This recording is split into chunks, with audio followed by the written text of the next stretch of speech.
Bonjour à toutes et à tous, bienvenue sur votre chaîne d'information régionale. Comme chaque lundi, on va débriefer ensemble le week-end sport, les résultats, l'analyse, avec notre consultant, le rédacteur en chef de Sprint Magazine, Guillaume Van der Schag. Bonjour Guillaume. Bonjour Adrien.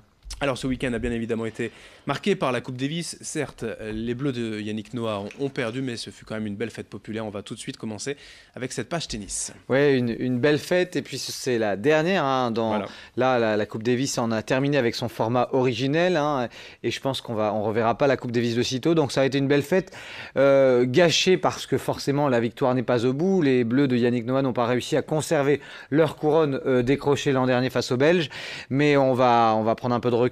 Les Croates étaient trop forts. Marin Cilic a été excellent. Il a raté très peu durant le week-end.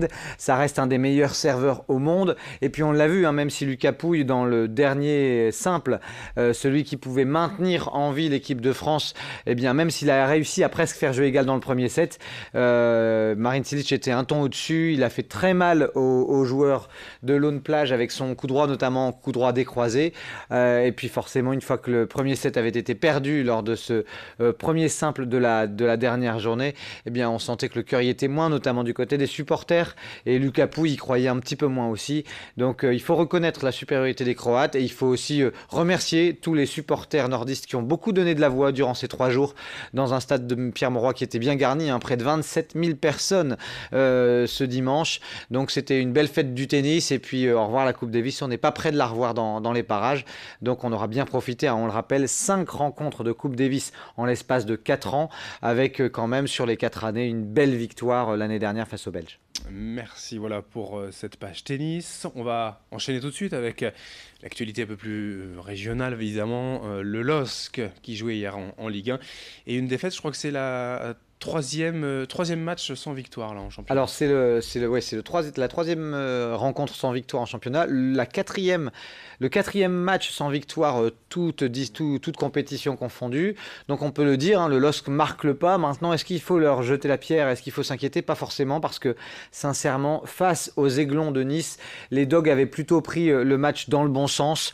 Durant les 25 premières minutes, la domination était clairement lilloise, avec l'image notamment d'un Jonathan Iconé qui a été très bon, très percutant, très inspiré pour aller de l'avant. Malheureusement, ça n'a pas suffi. Sur un contre, eh bien, Cyprien a ouvert le score. Là, forcément, les joueurs de Christophe Galtier ont un petit peu accusé le coup. Et puis il y a eu la pause. Au retour des vestiaires, les Lillois ont repris leur marche en avant. La preuve en est, sur l'ensemble de la rencontre, Adrien, ils se sont procurés 12 corners, là où les Niçois ne s'en ont procuré que 4.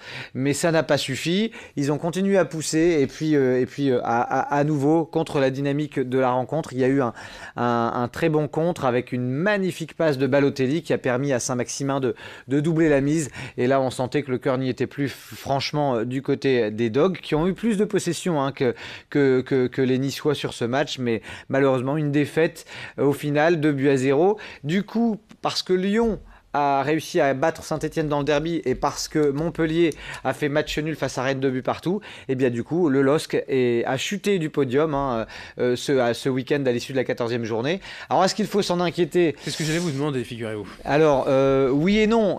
Non, parce que dans l'intention, dans la capacité à se projeter vers l'avant, les Lillois sont toujours très bons. Oui, parce que le calendrier n'est pas facile. Samedi, les Dogs vont recevoir l'Olympique Lyonnais. Lyon, c'est 4 victoires et 1 nul sur les 5 derniers matchs de Ligue 1, donc c'est un gros morceau. Ça sera compliqué pour les Dogs samedi au stade Pierre-Mauroy, mais pour l'instant, ils n'ont toujours pas perdu à domicile sur leur pelouse. Donc on va croiser les doigts et on va espérer que ça continue pour les Dogs. Les résultats à l'échelon inférieur en Ligue 2. Oui, avec une défaite un match nul qui est un peu plus inquiétant que la défaite lilloise. C'est le match nul du Racing Club de Lens face à Grenoble à domicile. Une équipe qui était à leur portée, 0-0. Les 100 et or n'ont pas réussi à trouver la faille et ils semblent avoir perdu leur repère de début de saison. Donc c'est ça qui est un peu plus inquiétant. Là où, à l'inverse, les Valenciennois qui affrontaient Béziers en Ligue 2, Béziers qui était mieux classé qu'eux, eh bien, ils ont été menés 1-0 et puis Robaille a permis un but égalisateur sur coup franc à la 84e. Ça permet à Valenciennes d'obtenir le point du nul et de remonter à la 15e place de Ligue 2. Un mot de national également. Oui, alors on le sait, Boulogne avait perdu 3-0 3-0 la semaine dernière.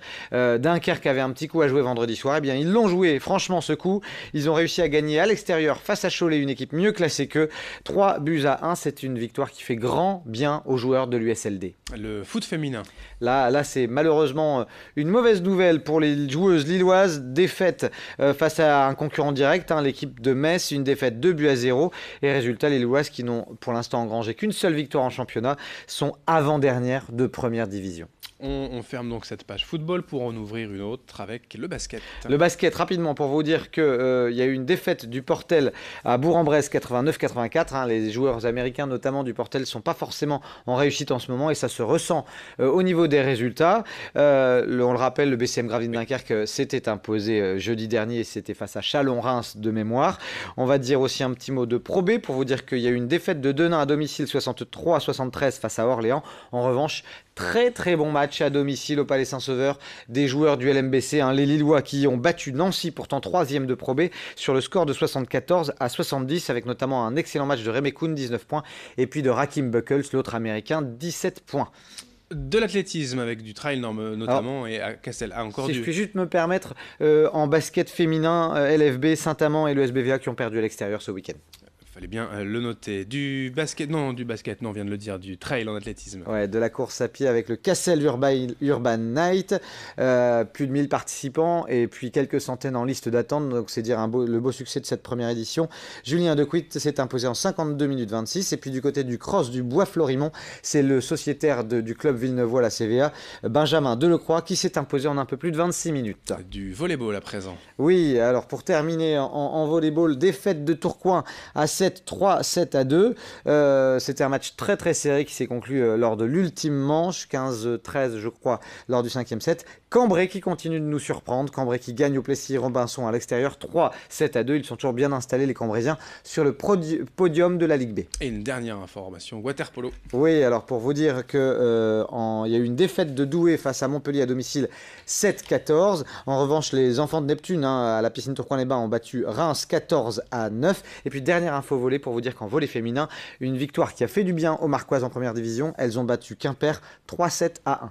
Voilà, on a été complet sur l'actualité sport. Merci Guillaume pour toutes ces infos. Bonne semaine à tous. Merci de nous avoir suivis. D'autres informations dans un instant. Merci de votre fidélité.